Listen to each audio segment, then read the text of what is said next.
Hi guys, thanks so much for showing up and delighted you're here. Today is all about making some real progress as we work through the first half of Lesson 1 in Awaken Her Passion, a program for men. Ladies, now that I know you're listening, please check below for your session time for your program, Awaken His Passion, a program for women. Luckily for all of us, we've been given free exclusive access by relationship trainer and therapist, Ernie. If you didn't hear us speak to him the other day on the podcast, start today's journey by clicking on the link below and listening to what he had to share. Ernie has this unique ability to get to the core of our being. You'll want to have a box of tissues ready, just in case. Everything you'll hear comes from real-life experiences, allowing you to relate to it in a truly authentic way. This is precisely what transformed my relationship, and it's why I'm so excited to share it with you today. Trust me, the next 45 minutes are going to set you on a truly special path. Let's get started.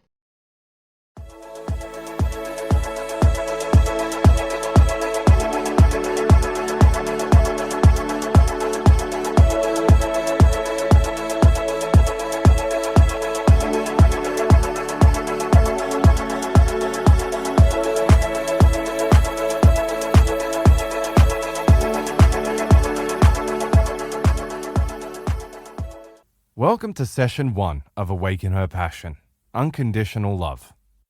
You deserve to have a woman who loves you with all her heart and soul. You're about to find out that that's not going to happen by chance or luck or by being in the right place at the right time. It's going to happen because you are about to learn what it is she wants from you, how different her needs are from yours, and how you can live a life that's more meaningful and fulfilling than you ever dreamed possible. Living with and loving a woman can be the most challenging and rewarding experience you'll ever have. When you give her the kind of strength, understanding, tenderness, and sensitivity that she needs, you're going to get back her respect, admiration, support, and passion.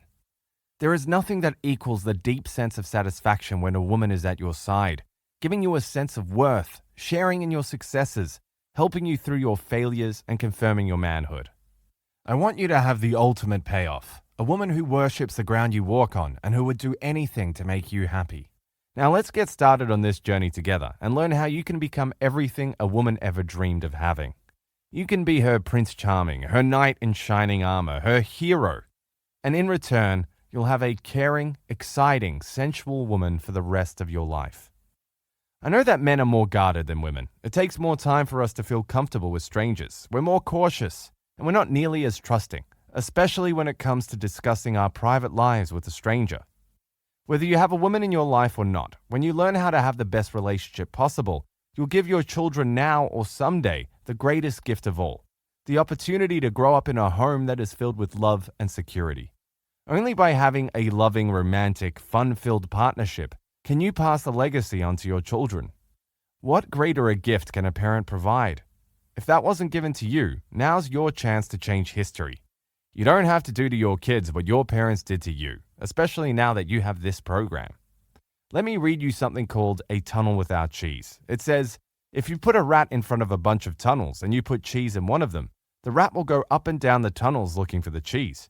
If every time you do the experiment, you put the cheese down the fourth tunnel, eventually you're going to get a successful rat. The rat will know the right tunnel and go directly to it every time. Now, if you move the cheese out of the fourth tunnel, of course, it gets no cheese. It then comes out of the tunnel, looks the tunnel over again, goes right back down the cheeseless fourth tunnel. Unrewarded, he comes out of the tunnel, looks the tunnels over, and again goes back down the fourth tunnel again and again and finds no cheese. Now, do you know the difference between a rat and a human being? Eventually, the rat will stop going down the fourth tunnel and will look down the other tunnels, and a human being will go down the tunnel with no cheese forever. Rats, you see, are only interested in cheese. Yet human beings care more about going down the right tunnel. It is belief which allows human beings to go down the fourth tunnel ad nauseum. They go on doing what they do without any real satisfaction, without any nurturing, because they come to believe what they're doing is right. And they're going to do this forever, even if there's no cheese in the tunnel, as long as they believe in it and can prove that they're in the right tunnel. Now, the reason that I start out our program, as well as the women's program, with this story is because so many people are in that fourth cheeseless tunnel. And you're in that cheeseless tunnel if you're not getting all you would hope for out of life. If you're not getting all of the rewards, maybe you're in the wrong tunnel. If you were a young child, it would be the easiest thing in the world to yank you out of that fourth tunnel and make you explore other tunnels because kids have something called blind faith and trust. They do whatever you ask them to do. Yet adults, they cling to old habits. We hate change. In this program, I'm going to ask you to do things or say things that might make you uncomfortable. I want you to do them anyway. So many people never try to do anything new or say anything that feels uncomfortable because they evaluate an outcome or reaction in their head without ever experiencing it in reality. For instance, those of you who are in a relationship, I'm going to ask you to say something to your partner. When you hear what it is, you might say, if I said that, she'd die laughing. If I said that, she'd think I've lost my mind. Neither of those will be her reaction, yet you'll never get to experience how she reacts if you don't do what I'm asking you to do. Those of you who are not in a relationship, I'm going to ask you to do something that you probably have never done before at the end of this session. When you hear what it is, just do it and then evaluate it. Don't make a value judgment before you try it. I'd like all of you to say to yourself, since I'm listening to this program, I might as well give it my best shot and do what he asked me to do. Once I get you out of that cheeseless fourth tunnel and get you to try a new behavior, I know that you'll get rewarded by having a more loving and passionate woman. When that happens, you'll never go back to that tunnel with no cheese again. Most of you are on autopilot. You don't realize that you react to your partner the way your father reacted to your mother, the way your grandfather reacted to your grandmother. We wind up copying the prior generation. I've never heard it said more clearly than in the song by Harry Chapin called Cats in the Cradle. If you can, buy a copy and listen to it over and over again. It delivers a powerful message. It's a father's tale about his relationship with a son. It says, a child arrived just the other day. He came to the world in the usual way. Yet there were planes to catch and bills to pay, and he learned to walk while I was away. And he was talking before I knew it, and as he grew, he said, I'm going to be like you, Dad. And of course, the chorus is, the cat's in the cradle and the silver spoon, little boy blue and the man in the moon. When you coming home, Dad, I don't know when, yet we'll get together then, son. You know we'll have a good time then. The father is postponing being with the son because he's too busy. Well, the song continues and says, my son turned 10 just the other day. He said, thanks for the ball, Dad. Come on, let's play. Can you teach me to throw? I said, not today. I got a lot to do, he said. That's okay. And he walked away and his smile never dimmed. He said, I'm going to be like him. Yeah, I know. I'm going to be just like him. Then you have a chorus again. Then later in the song, the son comes home from university, so much like a man that the father had to say, I'm proud of you. Can you sit for a while? He shook his head and he said with a smile, what I'd really like, Dad, is to borrow the car keys. See you later. Can I have them, please? Now the son is turning out to be just like his father, isn't he? And later the father retires and says, I long since retired. My son's moved away. I called him up just the other day. I'd like to see you, if you don't mind. He said, I'd love to, Dad, if I could find the time. You see, my new job's a hassle and the kids have the flu, and it's sure nice talking to you, Dad. It's been sure nice talking to you. And as I hung up the phone, it occurred to me, he'd grown up just like me. My boy was just like me. Children learn by example. Don't wait until it's too late to establish a relationship with your kids. You may not have one with your dad, yet this is your chance to have one with your son or daughter. Not someday, today. I want you to stop relating to your kids and to your partner the way your dad did, unless, of course, he was a wonderful father and a terrific husband. I want you to know that nobody on their deathbed has ever said, I was supposed to have worked harder, I was supposed to have stayed at work till later. What you will say is, the end is near, and I should have spent more time with the people I love. I should have had a closer relationship with my kids, and I was supposed to have been a better husband. And I don't want you to have a life full of regrets, and you won't have to because you have this program. You're going to see some wonderful changes in the woman you love because she's going to respond to the changes in you. For example, a man who took my class was really upset because his wife was a very messy housekeeper. He felt that he worked hard all day long and he provided a good income. When he came home, the house was an absolute pigsty, and he always told her. Well, after taking this class one particular evening, he came home and he said, I've really been selfish. You work hard all day long, taking care of our kids, and I haven't pitched in and helped as much as I'm supposed to. This weekend, I'm going to devote 2 days to really helping you around the house. He said that on a Thursday night, and Friday night he came home to music, flowers on the table, and a beautiful dinner. All he needed to do was to show her that he cared and he understood what she was going through. He didn't demand anything. He changed, and she reacted to the change in him. I know we always feel that there's nothing wrong with us. It's the other person that needs to change. Well, in this course, we're going to focus on you. It's not your responsibility to improve somebody else's behavior. It's your responsibility to improve your own. By the time you finish this course, you will see your point of view and a female's point of view and be able to look at things in a much more objective way. There are always two ways of looking at everything, and there's always a good and a bad side to everyone and everything. There is the plus and the minus. I remember having a pet collie, and he was the most lovable animal in the whole world. He could do all sorts of tricks, and he protected the house, yet he had to be fed, let out a few times a day, and on vacations, he had to be looked after. Whatever you have a relationship with has a good and a bad side. Maybe you have a fast car, yet it gets terrible mileage, and the maintenance is very expensive. You're very proud of your beautiful yard and landscaping, yet it takes a lot of hard work to keep it looking nice. You really enjoy playing golf, yet you have to get up at a very early time in order to beat the crowds. If you take the time to think about every relationship you have, you will find that there is a good and a bad side to it. There isn't anything in your life that you are related to that is all good or all bad. Now, we accept what's outside of our relationship. For example, you just got a large raise and a promotion, yet you have to work longer hours. Would you go to your boss and complain, or would you accept that trade-off? Here's a statement made by somebody who works with horses. This is what he wrote. On weekends and last summer, I worked with some magnificent thoroughbreds at a racetrack.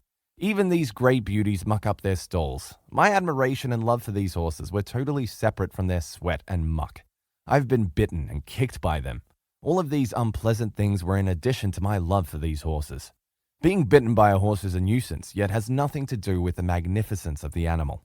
Now, can you imagine how ridiculous the owner would be to say, "Horse, I'm going to give you 3 chances not to muck up your stall, and on the 3rd time, I'm going to sell you and get another horse, a better one that's housebroken." A housebroken horse doesn't exist, and neither does a perfectly trouble-free relationship. As a person would have to be insane to keep changing pets, complaining and withdrawing love from them because of the mess they make. So too is it insane not to expect upsets and messes in relationships. It's supposed to have nothing to do with your love for the person. This is a very fast-paced, disposable society. We dine out in fast food restaurants, eat on paper plates, use paper cups, plastic forks and knives, and we throw them all away. I truly believe that a lot of people treat their relationships in the same way. Now, that's not to say that there are some relationships that need to be discarded, yet it is my belief that most people throw away a relationship far too early. And I have the proof of the pudding, usually in the messages I receive, saying, "Ernie, if I had gotten this program earlier, I never would have gotten divorced." And I want you to think about the fact that most people feel that there shouldn't be any conflict. And once there is a lot of conflict in the relationship, they think they need to split up or it's not going to work anymore. Many years ago, I watched a lecture on Western families given by a brilliant and famous psychiatrist, Dr. Bruno Bettelheim. At the time, he was in his 90s and a member of Who's Who in America. Somebody in the audience asked, "What do you think the biggest problem with Western families today is?" You know what his answer was? The biggest problem with Western families today is we really think that there are supposed to be no problems. He's right. We really believe that there is supposed to be no conflict. You show me a relationship where there's no conflict and there's no arguing, and I'll show you a couple that hasn't got a chance of making it. I've always said, if 2 people agree on everything, then one isn't necessary in the relationship. You must have conflict, yet it's how you view conflict that is the important thing. If you understand the conflict leads to growth, then you won't be so frightened by it. Whenever there's a conflict, you can be sure that there's a tremendous amount of growth that is about to occur. I want you to understand that relationships must have conflict. How many times do you wake up and you hate yourself? Forget about somebody else. If you could choose not to be with yourself, you would do that. So how could you not have conflict with another person when there are so many times you have conflicts within yourself? One of my sister's biggest conflicts she experienced was with her daughter 1 year prior to her going to university. She had chosen Charles Sturt University, some few hundred kilometers away from home. My sister had always gotten along with my niece, and she was such an easy child to raise. Well, all of a sudden, a year prior to her going away to university, if my sister said black, she said white. No matter what she said, there was an argument, and it got to the point where my niece was getting ready to leave. A few hundred kilometers seemed too close. Maybe Europe would be a better choice, yet my sister understands now that her daughter needed to distance herself from her in order to have the courage to leave. It is also true of couples. When they're going through a tremendous amount of conflict, they're usually going through a growth period. One of the things that I think is so important is the belief system that you have when you enter a relationship. If you believe that there is supposed to be no conflict, no arguments, no fights, well then once it happens, you think we're falling apart. We're not going to make it. I think people need to start out with the knowledge that life is not fair. You see, if everybody started out with that premise, that life was not fair, if that's what you were taught, wouldn't everything else make sense? Then every time something bad happened, you'd say, geez, that makes sense because life's not fair. Yet the problem is we start out thinking that life is fair, and so for the rest of our lives, nothing makes sense. It's the same with the relationship. We really believe that when we are madly in love, there needs to be no conflicts, and if there is conflict, it's time to break up. And what I'm saying is that there has to be conflicts, so it's how you view your relationship that matters, not what's going on in the relationship. A little while ago, I said that there are always two ways of looking at everything. Maybe up to now, you've been concentrating on your partner's negative qualities. You've been seeing her personality traits as bad, negative, or wrong. Let's see if you can concentrate on the positive aspects of her personality instead. One way of doing that is to ask, how would another man who really loved this woman look at the same traits that seem to annoy me? I'll help you with some suggestions, and then you're on your own to add to the list. The negative way of looking at her is she talks too much.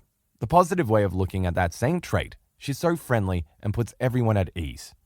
Here's the negative, she argues so much. Positive, she has such strong convictions. Negative, she thinks she knows it all. Positive, she's quite intelligent. Negative, she's so conceited. Positive, she has so much confidence in herself. Negative, she's too easygoing. Positive, she really has a calming effect on everyone. Negative, she's so stingy. Positive, she's trying to save money for our future. Negative, she spends too much money. Positive, she's always trying to improve our lifestyle. Negative, she's too rigid. Positive, she's really well organized. Negative, she can never sit still. Positive, she has so much energy. Negative, she's too emotional. Positive, she's so sensitive. So it's not a woman's traits, rather how you view those traits that will determine how you react to her. Let's take a look at love now. Love needs to always be unconditional. At first, this is so natural. When a young man first falls in love and friends and family try to point out the young woman's faults, he only sees the good in her. And if he does know her faults, he overlooks them. We've all heard the phrase, love is blind. Later, as the years pass, you start to look at her faults. We start using that word, if. And let me tell you that the word if will do more to destroy your love than any other word I know. I love you becomes, I love you if you lose a few kilograms. I love you if you get a good paying job and help out with the finances. And love you if you keep the house clean. You do this with your children too. There isn't a father alive that doesn't give unqualified, unconditional love to his baby and ask for nothing in return. As the child gets older, it's, I'll love you if you get good grades. I'll love you if you make me proud. I'll love you if you obey the rules. Our love starts having conditions attached to it. Now, as a society, we truly believe that if I punish a person long enough, if I correct them long enough, if I criticize them long enough, I'm going to stimulate them to grow. I'm here to tell you the only thing that is ever going to make a person grow or become a better person is if they know that they are loved for who they are, not what you want them to be. I remember a woman in one of my classes raised her hand and told us that she had gone to counseling to verbalize her feelings. She felt her husband loved her only when the house was spotless. Yet what she really needed was to know he loved her in order for her to keep the house clean. I know most of us don't want to be taken for granted, yet when it comes to real love, you need to be saying, I want you to take me and my love for granted. I love you no matter what. I love you because you're part of my life. I love you because you're mine. Anyone who feels that he's loved for what he does or what he has feels used, not loved. And love needs to be given as a gift with nothing asked in return. This message is so important, and a lot of you don't even know how many times in your life that you're tested. You probably don't know as a father how many times you've been asked to confirm your love. A child will come to you and say, Daddy, what happens if I fail this test? Do you know what most fathers say? What are you talking about if you fail this test? If you study, you're going to pass. You put in the time, you put in the hours, and you're going to get the results. That's how that works. Cause and effect. What that child really wants to know is, if I fail that test, Daddy, will you still love me? Your answer to the question must be, nothing's going to happen. I'm going to love you no matter what. I want you to do well. I want you to study, yet nothing is going to happen if you fail that test. I'm always going to be here for you. I love you because you're my son, or I love you because you're my daughter. The year prior to my sister's daughter leaving for Wagga Wagga to go to university, she asked her mum, "Mum, what happens if I made the wrong decision?" She was great in answering, "Nothing. Nothing will happen. If you made the wrong decision, you'll come back, you'll turn around, and you'll make another decision. We'll turn around and, oops, never mind, we made the wrong decision. We'll change decisions." Now I want to give you another example. We have a good friend whose son asked the same question. Do you know what the parents' reaction was? "What are you talking about if you've made the wrong decision? We just sent in your HEX fees, and we have taken 6 months to make this decision. What do you mean if it's the wrong decision? You made your bed and you're going to lie in it. You're going to go to university for 3 years." Do you understand now that my niece has a return ticket and that other boy has a one-way ticket? The teenage suicide rate is at an all-time high, and I want you to know who's committing suicide. It is not your high school dropouts. It's not the kids on drugs. Do you know who's killing themselves? It's the straight A student. He was the captain of the football team. She was head of the Girl Guides. When these kids end their lives, everybody is in shock. It is so hard to believe because everyone thinks that these kids had everything going for them. Well, the fact is that kids that finally end their lives literally are producers. They are compulsive pleasers, and they really believe that if I stopped producing, if I stopped giving, if I stopped making everybody so proud of me, their love is going to go away. And if you really believe that somebody doesn't love you for who you are, yet they always love you for what they imagine you to be, or only if you achieve, or only if you please, eventually life becomes too tough and it's not worth living. You have to be really sure that the people that you love know that there are no strings attached to your love. There's no conditions, there's no price tag. It's a gift that I'm giving you freely. I love you because you are you, and because you've come into my life, and because you are mine. That means that if your child asks, "Dad, what if I don't make the soccer team? What if I don't make the football team? What if I don't make the basketball team? What if I can't cut it? What if I can't make the grade?" Then your response must be, "I'm going to love you no matter what happens." Isn't that what you want to hear from your partner? If you thought you were getting a promotion, and there was a good chance that you'd have to relocate, and you said, "What would happen if we had to move?" How would you feel if she told you, "Move? I'm not going anywhere. I've lived next to Bonnie for 20 years. I'm not about to leave." Wouldn't you want to hear nothing would happen? I don't care if we live in a tent on a desert island, as long as we're together. It's so hard for most people to understand why an actor who was loved by millions would take his or her own life.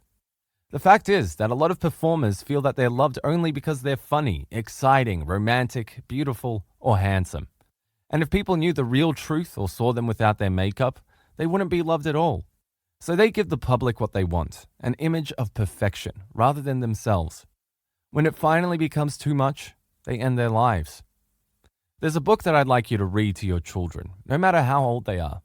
It's called Love You Forever by Robert Munch. It's about a mother who holds her baby son and says, "I love you forever. I'll like you for always. As long as I'm living, my baby you'll be." Then it talks about all the naughty things a little boy does as a toddler, a 9-year-old, and a teenager. Yet, no matter what he did, at night, when it was quiet, his mother would always say, "I'll love you forever. I'll like you for always. As long as I'm living, my baby you'll be." Finally, when his mother was old and sick, the son holds her and rocks her, saying, "I'll love you forever. I'll like you for always. As long as I'm living, my mummy you'll be." Then, when he went home, he stood for a long time at the top of the stairs, and then went into his new baby daughter's room, picked her up and said, "I'll love you forever. I'll like you for always. As long as I'm living, my baby you'll be." It's hard to give unconditional love if you didn't get it as a child. Please try. Whether you have kids now or will someday, it's such an important message to give them. No child need ever wonder whether they are worthy or deserving of your love. We have to qualify for a job, not a relationship. Unconditional love says, there are no prerequisites, no contingencies, no requirements for my love. It's a gift that I'm giving you with no strings attached. This is not the case in our professional life. There, we'll have to meet requirements, pass inspection, and make the grade. Your boss, co-workers, clients, and patients are not going to give you unconditional love. You don't need 10 people who love you like this, yet every one of you has to have one person that you could call right now, and they would love you whether you have a job or not, whether you made $1 million or declared bankruptcy, whether you're a prince or a pauper. If you don't, and you only have people who love you because of what you've acquired or what you've accomplished, then you too would be a good candidate for suicide. So I really want you to think about the kind of love that you're giving to the people in your life. I know some of you are thinking, how can I give this kind of love when I'm having trouble liking this person right now? How can I accept a person for who they are when there's so many things that I want to change about them? At this point, if you're not in a relationship, I want you to think about a past relationship so that you can learn from past mistakes. Socrates said, "A life that's not examined is not worth living." If you're not willing to learn from the past, then history will keep repeating itself over and over. Once you learn from your mistakes, then there'll be room for somebody new and wonderful to come into your life. First, we have to begin to realize that every human being alive has 10 faults and 10 virtues. I'm picking the number 10. We could pick 20, 30, 40, or whatever. There is nobody alive walking around with only virtues. Every one of us has 10 wonderful things about us, strengths that we possess. And then we have 10 faults of things that we could use a lot of improvement on. And so what I want you to also understand is the faults that you assign to the woman in your life are very subjective, because if I had a list going around and every one of you wrote down what upsets you about the woman in your life, it would be from your point of view. In other words, one of you might put down, well, the woman in my life has too much ambition. Another one of you would say, well, the woman in my life doesn't have enough ambition. Somebody else would say, she's too talkative. She's always monopolizing the conversation. Somebody else would say, well, the thing I can't stand about my partner is she never opens her mouth and she never joins in on the conversation. One of you might say, my partner spends too much time with the children. Another person might say, she never spends any time with the children. I remember one man raising his hand and saying, my wife is a sex maniac. I can't even get in the front door and she wants to make love straight away. I don't have the sex drive that she does. Another man raised his hand and said, can I have her phone number, please? So the fact is that what one person perceives as a fault, the other one looks at as a virtue. And it's very subjective. There's no point in trading her, because I want you to know that the worst thing you could ever do in this lifetime is to take the woman that's in your life now and trade her in for a new woman who has a different set of 10 faults and 10 virtues.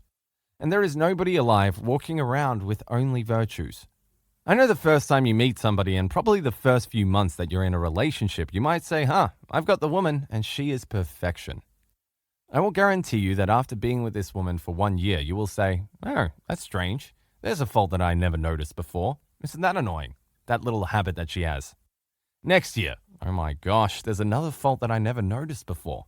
And I will guarantee you that after the 5-year mark, there is a human being standing in front of you that will have 10 faults and 10 virtues. Maybe this new woman in your life is the most sensitive, caring, loving woman you have ever met. And the woman in your past relationship had no sensitivity. Because the new woman is so sensitive and caring, she has a million friends that she's always giving advice to, and she never has much time for you.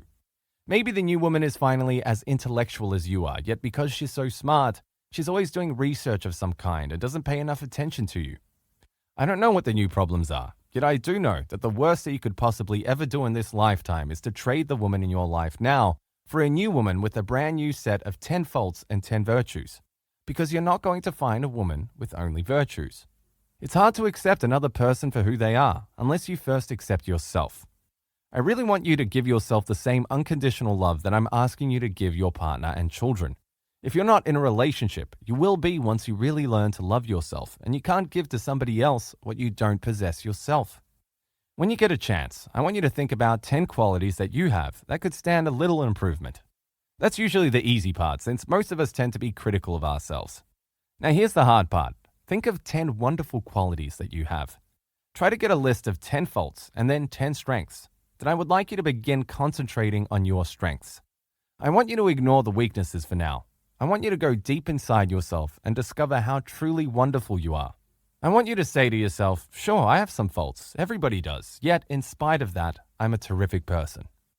I know that will be hard for some of you to say, let alone believe. If you had critical parents who put lots of conditions on their love and you had to act a certain way, do things a certain way, and nothing you did was ever good enough, then it's hard to give yourself and your partner this kind of love that I'm talking about. I know one thing for sure. If you can get to the point where you give yourself a break and you're not so harsh and critical on yourself, then you won't be so harsh and critical on everybody else. Now let's look at a very important principle. That's the fact that opposites attract.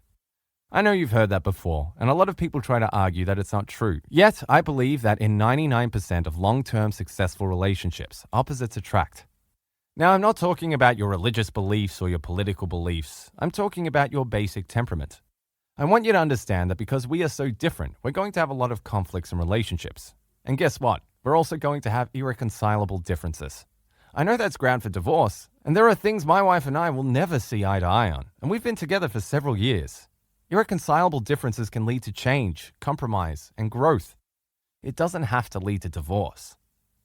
Let's see how and why opposites attract. I've found that a spontaneous person, somebody who loves to do things on the spur of the moment, is usually attracted to somebody who is cautious, thorough, and a planner. In other words, if you're attracted to the type of woman who says, "Let's go to the Gold Coast this weekend," you'd probably say, "What, are you crazy? I can't just pick up and go on a whim. It's going to take me weeks to prepare for that." If she loves people, parties, and get-togethers, I know you love quiet evenings alone with her and despise group functions of any kind. If she's a verbal person who loves to talk and can give detailed blow-by-blow accounts of everything that happens, I know that you're probably introverted and shy and can summarize an entire trip in one sentence. I also know that if she is a very relaxed housekeeper and everybody feels comfortable in your home, you're probably a neat freak who likes everything in its place and probably runs your fingers over the picture frame to see if it's dusted or cleans behind the refrigerator. Of course, the opposite is true too. If she is the neat and organized one, then I know you're probably a man who drops his pants wherever and says, "Relax, it'll be there in the morning. It doesn't need to be picked up now." If she loves to spend money and buy things, you probably want to save as much as possible for a rainy day. A penny pincher is always attracted to a free spender. If you're easygoing and relaxed, she's probably tense and anxious. If you're a clock watcher who's never late, she's a procrastinator who's never on time. If she cares deeply about how other people feel, you probably couldn't care less about what other people think. If she's emotional, you're logical. That certainly was the case for me when I married my wife. Do you know how many times she has said, "Oh no, what am I going to do about this?" Can you imagine what she would do if she was married to a man who said, "I don't know, what are we going to do about this?" She probably would have been dead by now. She's a type A personality who is usually tense and anxious. Thank goodness she has me, a man who is relaxed and easygoing and always says, "Sweetheart, calm down. This is not the end of the world. We'll take one step at a time and solve this problem." Now at the time, she may want to end my life for being so calm, and let me tell you what's happened as a result of several years of marriage. She has become much more logical, sensible, relaxed, and easygoing because of me. And I've become much more sensitive, caring, and emotional than I could have ever become if I was married to someone like myself. I honestly believe that the reason we meet and fall in love with someone who has our opposite temperament is because her strengths are your weaknesses, and your weaknesses are her strengths. It's like having a puzzle, and that piece finally fits. If I could teach you to accept, appreciate, and love your differences, then you will relate so differently to your partner. If you can learn to love her for who she is, not what you want her to be, or imagine she should be, then love will flourish. As a society, we value an outgoing personality. Most teachers will try to get Johnny and Mary to come out of their shell. They'll actually give a better grade to the child who volunteers to answer questions more than the child who just sits and listens. Can you imagine if schools emphasize that both children have value? Can you imagine if a teacher got up and said, "I'm so glad we have listeners in this room, and I'm so glad we have talkers in this room. I'm so glad that we have children who volunteer answers." And guess what? If we didn't have these wonderful listeners like Johnny and Mary out there, how could we have anybody to talk to? Do you understand that kids wouldn't feel bad about themselves because they were quiet, because they were introverted or shy? There was nothing wrong with having a particular personality. You don't have more value because you open up and talk, and less value because you're quiet. We are all different, and if we could learn to start appreciating our differences and not attack people for who we want them to be, and just recognizing and loving them for who they are, then love will grow. For example, I know that if a woman is a verbal person, she's going to be attracted to a non-verbal man. In case you couldn't guess, I'm the one that's more verbal in my relationship. Let's just say that my wife and I were leaving for a social situation. Before we left, my wife said to me, "Ernie, tonight, I don't want you to open your mouth. I don't want you to say one word. I don't want you to ask anybody how they met, what their life is like, why are they happy, why they're unhappy. I don't want you to say anything. I want you to sit with your mouth shut and sit quietly, just listening. Do you have any idea what an awful time I personally would have? I would probably never in my life go out with her again to a social event. Let's say you're the one that's verbal and you're taking her to a business function of yours. Before leaving the house, you say, "Now look, tonight when we go out, I want you to open your mouth. I want you to talk. I would like you to have an opinion on something. I don't want you to sit there like a bump on a log." Can you imagine the anxiety that that woman has leaving the house trying to be something she's not? Instead, what I would love for you to say is, "Honey, I know how much you despise going to social functions. Yet it's so important to me that you are there. Just being by my side means so much to me." Now, at least she knows why she's going. She's accompanying you rather than having to change her entire personality so that you can feel comfortable when you're out together. I've even found out after teaching for all these years that a morning person is attracted to an evening person. I personally am like Snoopy. I'm allergic to mornings. Every morning when I wake up, it's like I'm coming out of a coma. Everything I've ever written or created has been at midnight, 1 or 2 o'clock in the morning. I've told my wife that if I ever left her, she'd probably find me in Las Vegas, my kind of town. My wife, on the other hand, gets up at 6 a.m. and hums in the shower. I can't even breathe at that hour, let alone hum. Yet, the truth is, once in a while I have gotten up early, especially when we're on vacation and have gone for a walk with her or have had an early breakfast. I do hear the birds and appreciate the stillness of the morning. She, on the other hand, has taken me to nightclubs and we've danced the night away. Every once in a while, one of us goes out of our way to please the other person so that we can spend time together enjoying each other's pleasure. Yet on a routine basis, I don't ask her to stay up with me at 2 o'clock in the morning, and she doesn't poke me at 6 a.m. So two people with different time clocks can live together. I love to tell the story about Brenda, a woman who was an executive vice president in a Fortune 500 company. She wore navy or black three-piece suits, had a PhD, and was a brilliant woman. She was 35 years old and had never been married. All of a sudden, Brenda had fallen in love. Every single person in that company on Friday was hanging out the window to get a look at the person that Brenda had fallen in love with. So you can get a picture of him. He looked like he was a Hell's Angel. He would drive up on his Harley Davidson with shoulder-length hair and offer this executive in her three-piece suit a ride on the back of his motorcycle into the sunset. Everybody thought she was crazy. They said she obviously was lonely and didn't have anybody in her life, so she was settling for this wild man. I was the only one saying that she wasn't crazy. Brenda needed this type of man in her life because she was a logical, goal-oriented, ambitious person who needed somebody to make her stop and smell the roses. He was teaching her how to live one day at a time and not take life so seriously. He was spontaneous, unconventional, romantic, and loved life. She, on the other hand, would provide him with the stability and structure he had been missing. Each came into each other's life to bring about a balance.